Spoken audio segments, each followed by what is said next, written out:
ప్రవీణ్ పగడాల గారు చనిపోయి ఇప్పటికి 16 రోజులు దాటిందండి. ఇంతవరకు పోస్ట్ మార్టం రిపోర్ట్ రాలేదు. ఒకవేళ వచ్చినా గానీ చెప్పట్లేదా? అసలు ఏ విషయం తేలట్లేదు కదా!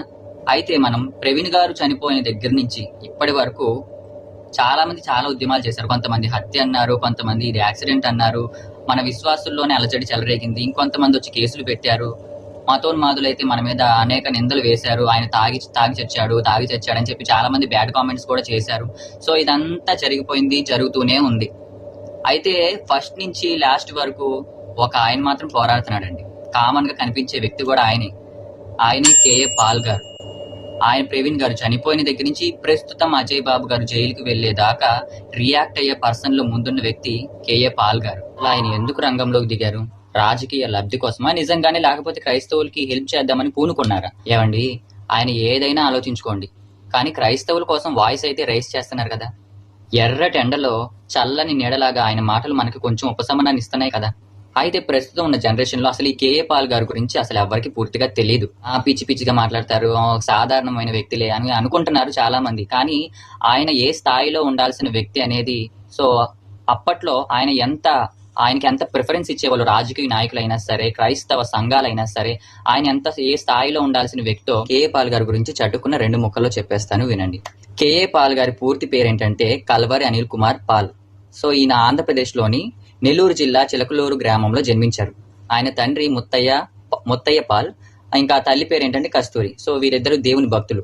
సో చిన్ననాటి నుంచే క్రైస్తవ మత భావనల పట్ల ఆకర్షణ కలిగి యేసుక్రీస్తు యొక్క సందేశం పట్ల ఆయనలో ప్రత్యేకమైన నమ్మకం ఏర్పడింది.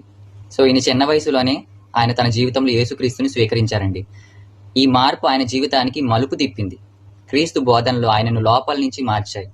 ఆయన సర్వం దేవునికి అంకితం చేయాలని నిర్ణయించుకున్నారు. ఆయన జీవిత లక్ష్యం ఏంటంటే ప్రజల జీవితాల్లో మార్పు తీసుకురావడం. సో ఈయన అత్యంత చిన్న వయసులోనే ఆయన మతసేవ ప్రారంభించారండి.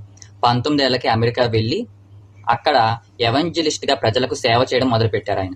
సో క్రైస్తవ మత బోధన ద్వారా ఎంతో మంది జీవితాల్లో మార్పు తీసుకొచ్చారు. అండ్ ఇంకా ఆయన ప్రసంగ శైలి ఎలా ఉంటుందంటే చాలా స్పష్టంగా ఉంటుంది, ప్రేరణాత్మకమైనదిగా ఉంటుంది.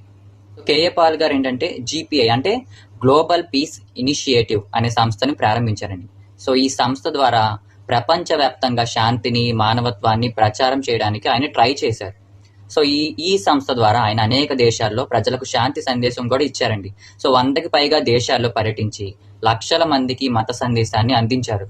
సో ఇంకా ఈయన పొలిటికల్ గా ఈయన స్టామినా చూసుకుంటే ఈయన అనేక దేశాల నాయకులతో చాలా సార్లు భేటీ అయ్యారు. And bill Clinton, Nelson Mandela, Yasin Arafat, Fidel Castro వంటి ప్రపంచ నాయకులను కూడా ఈయన కలిశారు. అండ్ ఆయన తన శాంతి సందేశం ద్వారా రాజకీయ శక్తుల మధ్య స్నేహం ఏర్పరచడానికి ప్రయత్నించారు. యుద్ధ భూముల్లో ముఖ్యంగా ఆఫ్రికా మరియు మధ్యప్రాచ్య దేశాల్లో పాల్ గారు శాంతి దూతగా పనిచేశారండి. అండ్ ఆయనకి పీస్ ఎవెంజలిస్ట్ అనే బిరుదు కూడా అంతర్జాతీయ స్థాయిలో వచ్చింది. సో ఆయన చాలా మంది ఫ్లయింగ్ పీస్ మేకర్ అని కూడా పిలుస్తారు. ఎందుకంటే ఆయన తన వ్యక్తిగత విమానాన్ని ఉపయోగించి ప్రపంచంలోని వివిధ దేశాలకు పయనించి శాంతిని ప్రచారం చేశారు. కేవలం మత ప్రచారం మాత్రమే కాదు, పాల్ గారు అనేక మానవ సేవా కార్యక్రమాలు నిర్వహించారు. అండ్ అనాథలు, గర్భిణీ స్త్రీలు, పేదవారికి సహాయం అందించారు.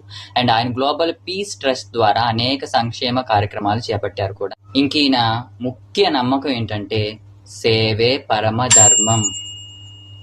ఇంక ఈయన పొలిటికల్ విషయానికి వస్తే 2008లో ప్రజాశాంతి పార్టీని స్థాపించారు.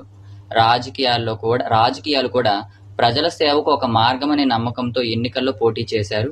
అయితే ఆయన పార్టీ పెద్దగా విజయాన్ని సాధించలేదు, కానీ ఆయన లక్ష్యం మాత్రం స్పష్టమైందండి. ఎలా అంటే మానవతా రాజకీయం. సో ఇప్పుడు చెప్పే పాయింట్స్ అయితే ఆల్మోస్ట్ మీకు తెలిసినాయి. సో ఈయన అనేక సందర్భాల్లో వివాదాల్లో చిక్కుకున్నారు.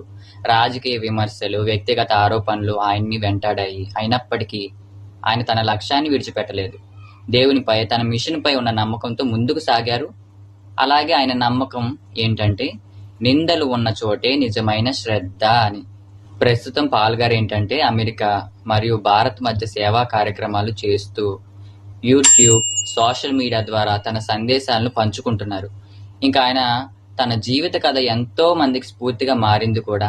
ఒక రైతు కుమారుడు అంతర్జాతీయ శాంతి దూతగా మారడం అనేది ఎంతో మందికి ఆశాజనకమైన ఉదాహరణ కదా. లోకంలో ఒక నానుడు ఉంది, అది మీకు తెలుసు, don't judge A book by its cover అని.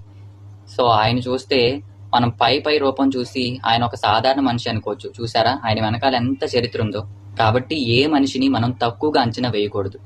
ఎవరి టాలెంట్ని తీసివేయకూడదు. వీడి సామర్థ్యం ఇంతే అని కొట్టిపారేయకూడదు. ఏమండి, పెద్ద పెద్ద పాస్టర్లు అనబడే వాళ్ళు పిలువబడుచున్న వారు మన తెలుగు రెండు రాష్ట్రాల్లో అనేక మంది ఉన్నారు. అవును, పోరాడారు. వాళ్ళు కూడా వాళ్ళ సంఘీభావాన్ని తెలియజేశారు. వారి యొక్క సహోదర భావాన్ని తెలియజేశారు. కానీ ముందుండి పోరాడేవాడే అసలైన ప్రేమ కలిగిన వాడు. మనలో పేరుకుపోయిన ప్రశ్నలన్నింటినీ ఏకంగా ప్రభుత్వాన్ని అడుగుతున్నాడు.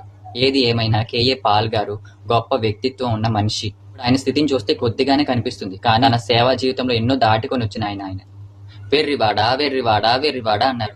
కానీ చివరికి ఆ వెర్రివాడే ప్రవీణ్ గారి కోసం తన వాయిస్ రైజ్ చేశాడు. కాబట్టి ఎవరిని తక్కువగా తీసివేసేయకూడదు. ఆయనకున్న సేవానుభవం ఇప్పుడున్న పాస్టర్స్ కి ఎవరికి ఉందండి? అన్ని దేశాల్లో సేవా పరిచర్య చేశాడంటే ఇప్పుడున్న సేవకులకి ఎవరికైనా అది సాధ్యమవుతుందా? సాధ్యమవుతుంది అని అనుకోండి, ఎంతైనా టైం పడుతుంది కదా. కానీ ఆయన అన్ని అనుభవించిన వ్యక్తి. నేను డిస్ప్లే చేసిన ఫొటోస్ని బట్టి మీకు అర్థమై ఉంటుంది ఆయన స్టామినా ఏంటో. ఆయన పై రూపాన్ని చూసి తీర్పు తీర్చేస్తున్నారు ఆయనకి. దేవుడు ముందే అన్నాడు, తీర్పు తీర్చకుడి. ఏది ఏమైనా ఆయన గురించి 2 ముక్కలు మీకు చెప్పాలనుకున్నాను. సో కొంత ఇన్ఫర్మేషన్ గ్యాదర్ చేసి మీకు వివరించి చెప్పాను. నేను చెప్పింది చాలా తక్కువే అని అనుకుంటున్నాను. కాబట్టి ఎవరిని అంత ఈజీగా తీసివేయకండి. అది విశ్వాస అయినా సరే, సేవకుడైనా సరే, ఇంకెవరైనా సరే. ఇప్పటికైనా ఆయన ఒక సేవకుడిగా గురించి వెక్కిరించొద్దు అని నేను అంటున్నాను. సో అర్థం చేసుకుంటారని ఆశిస్తున్నాను మిత్రులారా. ప్రైజ్ ది లార్డ్ అండి. అందరికీ మరణత.